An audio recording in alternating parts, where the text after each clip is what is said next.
Wilson के राजनीति और प्रशासन द्वैतवाद के विचार। विल्सन राजनीति और प्रशासन के बीच आपसी रिश्तों की जांच पड़ताल करते हैं, मगर इस विषय में उनके विचार बहुत स्पष्ट नहीं हैं, क्योंकि वे कई जगहों पर इन दोनों के बीच व्यापक निर्भरता और घनिष्ठता का वर्णन करते हैं। उनकी ये दुविधा तब और स्पष्ट होकर सामने आती है जब वे कहते हैं प्रशासनिक और गैर प्रशासनिक कामों को चिन्हित करने का कोई पैमाना नहीं है। आप सरकार के इस या उस विभाग के बीच कोई ऐसी विभाजन रेखा नहीं खींच सकते जो प्रशासनिक और गैर प्रशासनिक की सूचक हो। बाद में 1891 में विल्सन ने लिखा, सरकार के अध्ययन के लिए कोई विषय अपने आप में सक्षम नहीं है। प्रशासन तो शायद सबसे कम है, क्योंकि इसे तो महज सरकार के सिद्धांतों को कार्य रूप में बिंबित भर करना है। प्रशासन को लोक नियमों की दूसरी शाखाओं से तब तक अलग नहीं किया जा सकता जब तक कि उसके असली महत्व को तोड़ा मरोड़ा न जाए। दरअसल उनका आधार राजनीति के गैर स्थायी सिद्धांत है। इन टिप्पणियों से पता चलता है कि विल्सन उन दोनों राजनीति और प्रशासन की एक दूसरे पर निर्भरता से वाकिफ थे, जिन दिनों वे लोक प्रशासन को एक स्वतंत्र विषय के रूप में स्थापित करने की कोशिश कर रहे थे।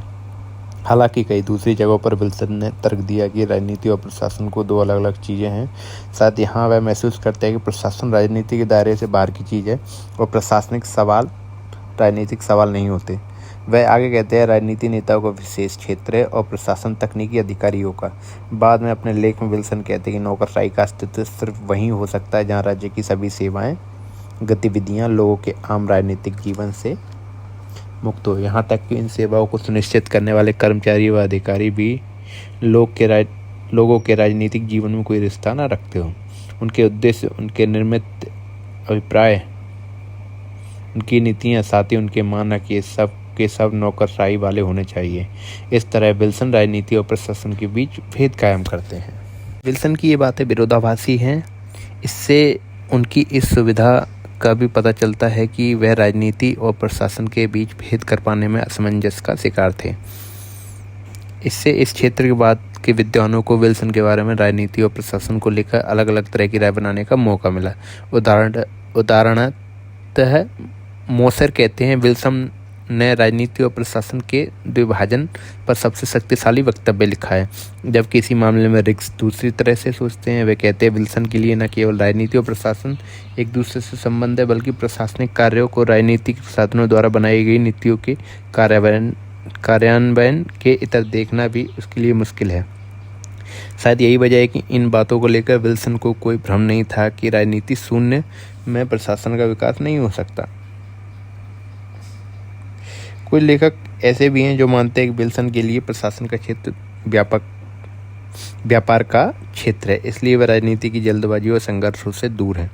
प्रशासन एक व्यवसाय है और व्यवसाय होने के नाते वह राजनीतिक सवालों में शामिल नहीं है। अब चूंकि प्रशासन राजनीति में शामिल नहीं होता, इसलिए राजनीतिक सनक और उतार चढ़ाव की गतिविधियों से मुक्त रहता है, इसलिए व्यवस्था की जरूरतों को चुपचाप पूरा करता जाता है।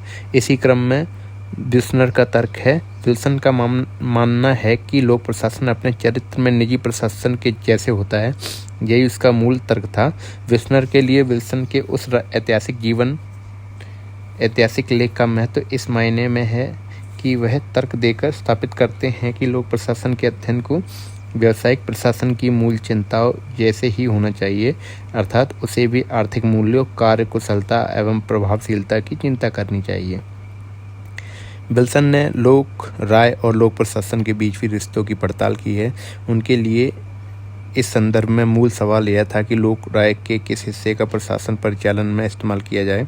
इस मामले में उनका कहना था कि जनमत अधिकारीवादी आलोचक की जगह ले लेता है, लेकिन समस्या है इसको बिना दखल अंदाजी का कष्ट से प्रभावशाली बनाने की। यद्यपि लोक आलोचना प्रशासन के व्यापक संदर्भ में एक तरह का भौड़ा उपद्रव ही है, फिर भी निरीक्षण नीति के रूप में यह न केवल लाभदायक है बल्कि जरूरत भी है। इसलिए विल्सन ने महसूस किया कि प्रशासनिक अध्ययन को लोक प्रशासन को लोक आलोचना के दायरे में रखने के लिए सबसे कारगर तरीके ढूंढने चाहिए, जो ऐसे हो कि प्रशासन को इसके नियंत्रण का लाभ तो मिले, मगर वह इसके गैर जरूरी हस्तक्षेप से भी बचा रहे। विल्सन ने तकनीकी तौर पर अनिवार्य रूप से प्रशिक्षित लोक सेवा की पुरजोर ढंग से वकालत की। योग्यता पर आधारित लोक सेवा जनतंत्र के विकास के लिए जरूरी है। विल्सन ऐसा मानते थे। हालांकि विल्सन यह भी मानते थे कि प्रशासक सिद्धांत राजनीतिक प्रक्रियाओं में शामिल नहीं होते।